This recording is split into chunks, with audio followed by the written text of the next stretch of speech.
Well, Jimmy and Joanne, we're in a bit of a reduced power state right now. We don't have the full power of the Crowdsource the Truth audience because malicious social engineers have attacked the channel, but we soldier on. How are the two of you doing tonight? Very good. We're good. We've been attacked too, Jason, but we just continue on. We push through the water. I know, believe me, there's not too many people around who know more about that than you guys. You've been soft killed, you've been blacklisted, all of your businesses have basically been seized by various entities. People who aren't familiar with Jimmy and Joanne should go over to LibyanWarTheTruth.com and check out their webpage. You can purchase their DVD, Escape from Al Qaeda. It's a $15 disc and it contains photographs and videos and lots of harrowing stories about Jimmy and Joanne's escape from what would have been certain death at the hands of Al Qaeda, individuals who were paid. How much were they paid to kill you guys? They were paid $2,500 a head to kill us, and then $1,000 extra to chop us up and burn us. I don't know if they could be bothered with all that work. $1,000. Yeah, well, there were seven. There were seven of us. Yeah, they did that for. They were paid like that for all the people they killed in Libya. Yeah, Libyan they soldiers. were hired mercenaries. It's really unbelievable. It's a good thing that you had sufficient funds with you to deter them from doing that by basically paying them more money not to kill you. I like that strategy.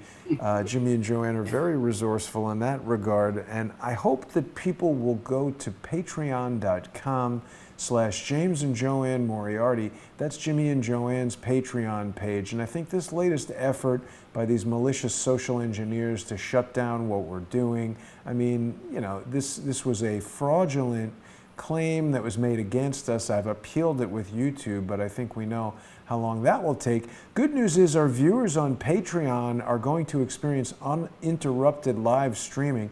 Tonight's show, Unseen Libya, will be available on patreon.com/James and Joanne Moriarty, as well as patreon.com/crowdsourcethetruth and subscribestar.com/crowdsourcethetruth. So I hope that people will join us over there. Joanne, you've prepared one of your most comprehensive presentations yet. Do you want to give us a little overview of what we'll be talking about once the main show begins? Well, it's funny how all this stuff comes up. It kind of all melds together right before the show. This happens almost every time. We're going to talk about big corporations and the U.S. military working for those corporations, not for the constitutional United States. And it happened that Trump, came out and said that they were going to take 3 Syrian oil fields. What authority, under what authority, does he have to do that? But they've done that, and the oil will go to Exxon Mobil or BP. He's going to take over the oil fields and give it to, he said, Exxon Mobil or another corporation, and they will produce it right or something like that. And this is just using our military to steal a sovereign nation's assets for a for-profit corporation. Doesn't benefit the United States at all. So we're spilling our blood, our bravest, for corporations that are not they are for-profit foreign corporations. So this is not a fascist state. This doesn't benefit the government. Doesn't benefit the people of the United States, and it's a real nasty game. And Joanne and I saw this same thing happening in Libya, and it continues to this day. So it's really telling. But if Donald Trump's the best we got, we're in terrible shape. But he's the first guy that has admitted that he's using our military to steal assets from another country for corporations, bankers, corporations. So who he's working for. But somebody wrote on Facebook, well, this is good because he's going to keep the oil from going to Iran. And I thought to myself, that first of all, it's a really stupid statement. But second of all, Iran has plenty of oil. They don't need to steal anybody's oil.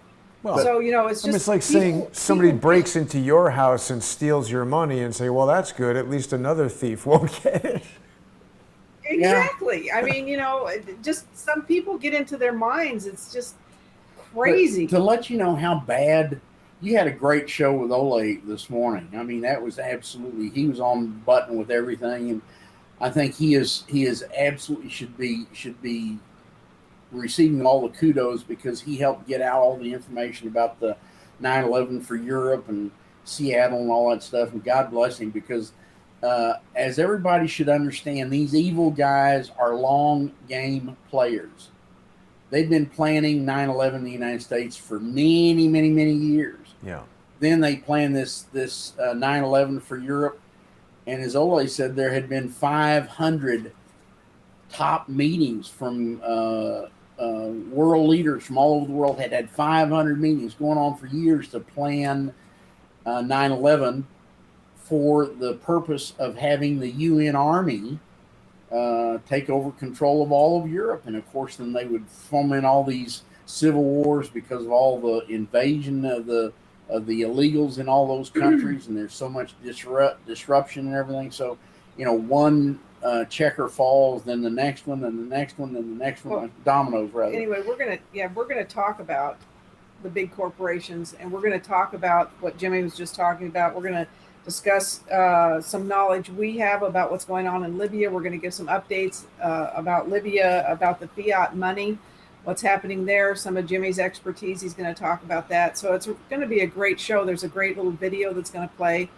and we look forward to I recommend everybody look at the video. It's about 3 or 4 minutes. Look at it, listen to our whole spiel tonight, and then go back and listen to it again, because it's so apropos, and it describes what the illegal forces that have been running our government for a long time, how they've been using our best and bravest for their own purposes, and it's real sad. Something that needs to be discussed. Yeah. And I don't mean to smile.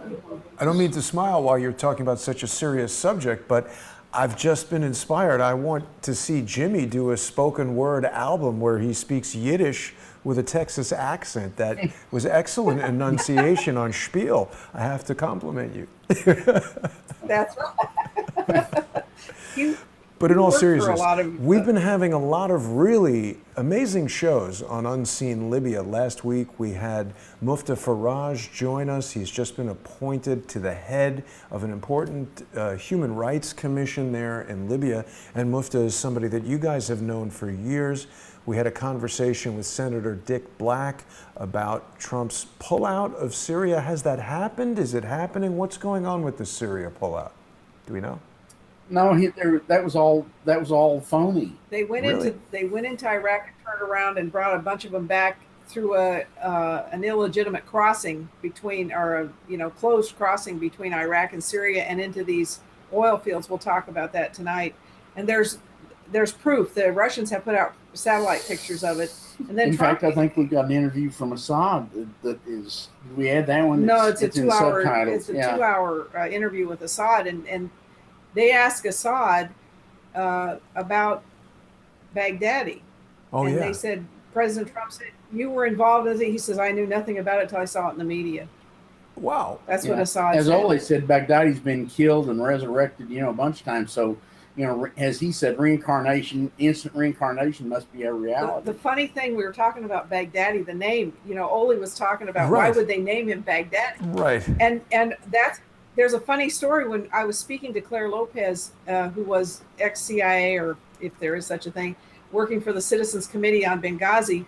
And I said, she was trying to tell me Gaddafi was a leader of Libya. And I said, spiritually, he's a leader of Libya, but he didn't run the country. It was run by a prime minister, and they had elected House of Representatives and the General Secretary of the tribes. He stepped down in 2006. Yeah, he stepped down. And she said, well, who ran it? And I said, a prime minister. His name is Mahmoud al-Baghdadi. And she said, oh. She said, he's from Iraq. I said, no, he's not. He's a Libyan, goes back thousands of years. See, but she tagged the name. That's what happened.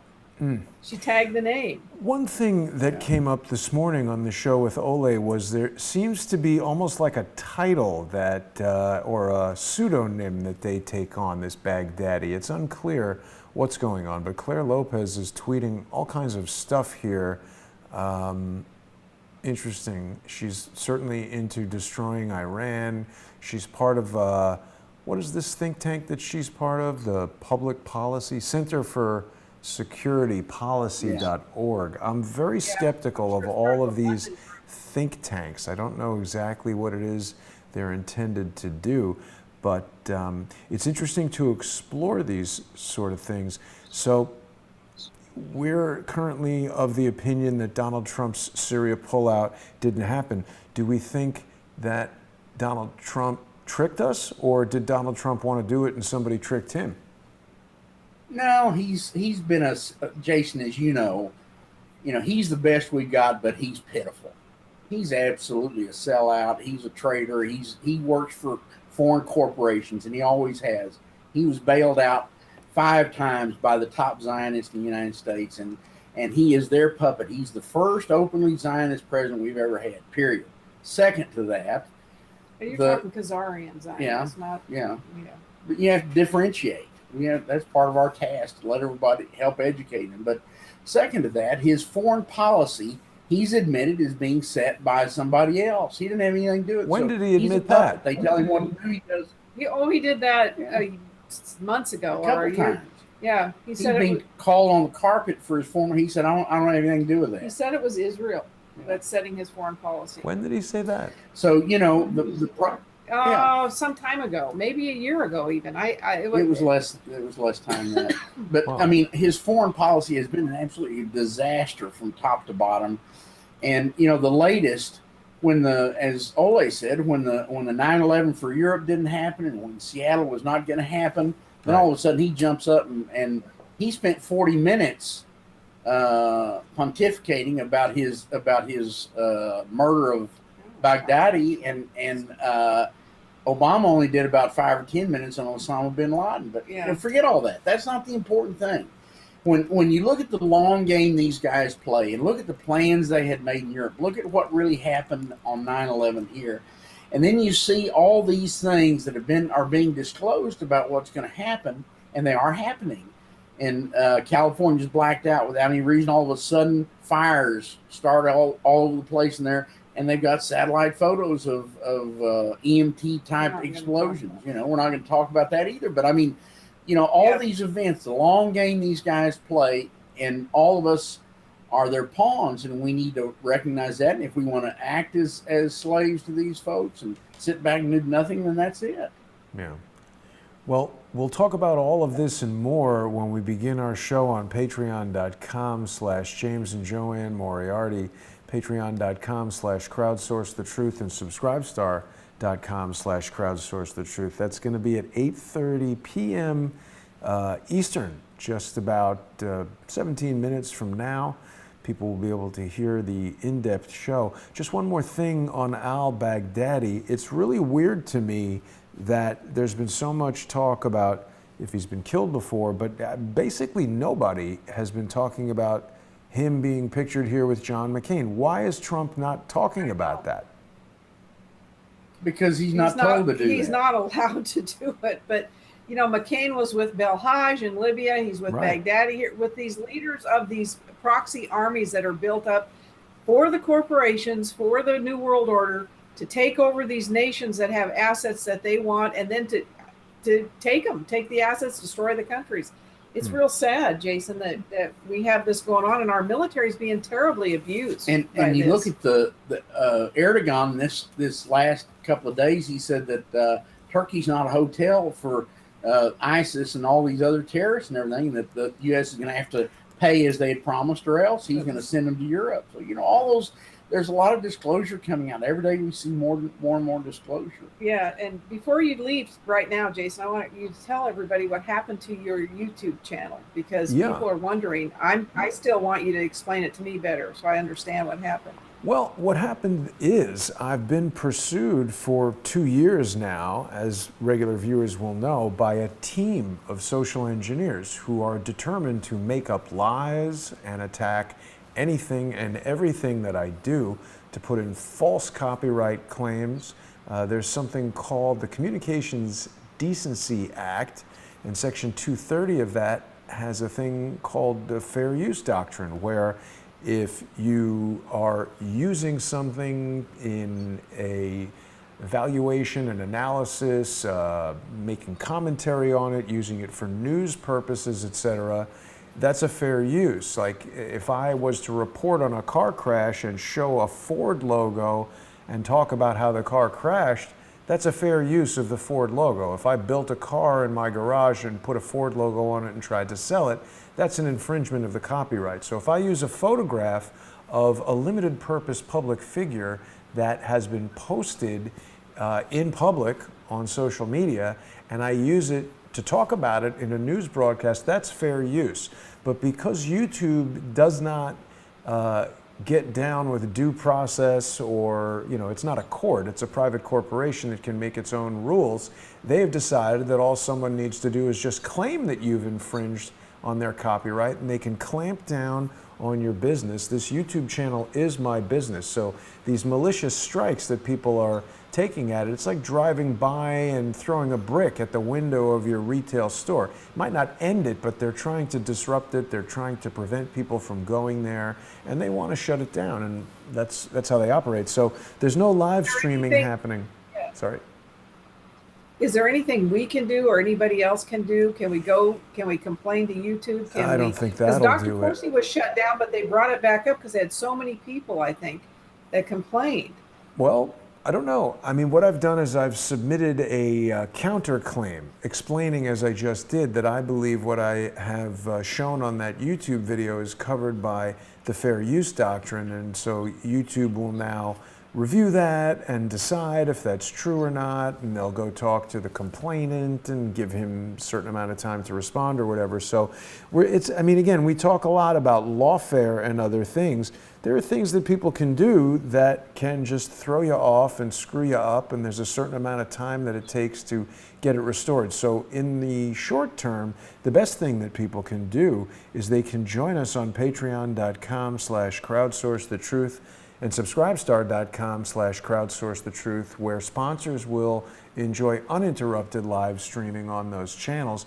And certainly if they join us there in 12 minutes from now, they're going to be able to watch tonight's episode of Unseen Libya with Jimmy and Joanne Moriarty, simulcast as it always is on patreon.com/James and Joanne Moriarty. It's a great way to support independent journalism and to keep Jimmy and Joanne going, to keep them coming back to Crowdsource the Truth, and to keep their information flowing. So if there are any other questions about what happened to the YouTube channel, I'm happy to answer them, but I think we're just about ready to transition over to our show. We're going to be talking about big corporations, abuse of the U.S. military, illegal destruction, and theft of foreign nations. It's an ongoing problem, and I hope that people will join us there. Anything you guys want to say before we wrap up this YouTube preview? We're gonna bring in how the U.S. dollar is absolutely going to hell in a tea kettle. How the military is now demanding that their weapons be upgraded to Russian-type pistols and rifles, even with change of ammunition. Military saying they cannot compete in the battlefield, and we're talking about the soldiers now. Russia has better rifles than we do? Absolutely, better pistols and rifles. The military is asking for. In fact, they've already made a demand for a changeover to all Russian pistols and weapons and everything. And when this one general was asked, said, why do you want it? He says, we can't build anything that good, that cheap, and theirs is better, and ours is smaller caliber, and wind deflects it, and all the reasons why they were selling the 223 caliber in the day. And now they want to go to a 6.8 or something, and two Russian pistols and a Russian rifle that they want to use for U.S. military. We'll talk about that. Yeah. We'll talk about how the dollar's burning down. We're going to give some background and what we know about that. We're going to talk about some updates on Libya, what's happening there. Why Tripoli hadn't been invaded. That's a big political mess with influence from all over the world. So we now know why Tripoli hadn't been invaded. Got a big show if we can get through it. Yeah, and that we will. So people can join us just 10 minutes from now. Patreon.com/James and Joanne Moriarty, Patreon.com/CrowdsourceTheTruth, and Subscribestar.com/CrowdsourceTheTruth. We'll see everybody there. Huge thank you to our sponsors. We couldn't be doing this show without you. And if you're not a sponsor, please become one. We'll see you in just 10 minutes. Thanks so much, Jimmy and Joanne. We'll see everybody over there.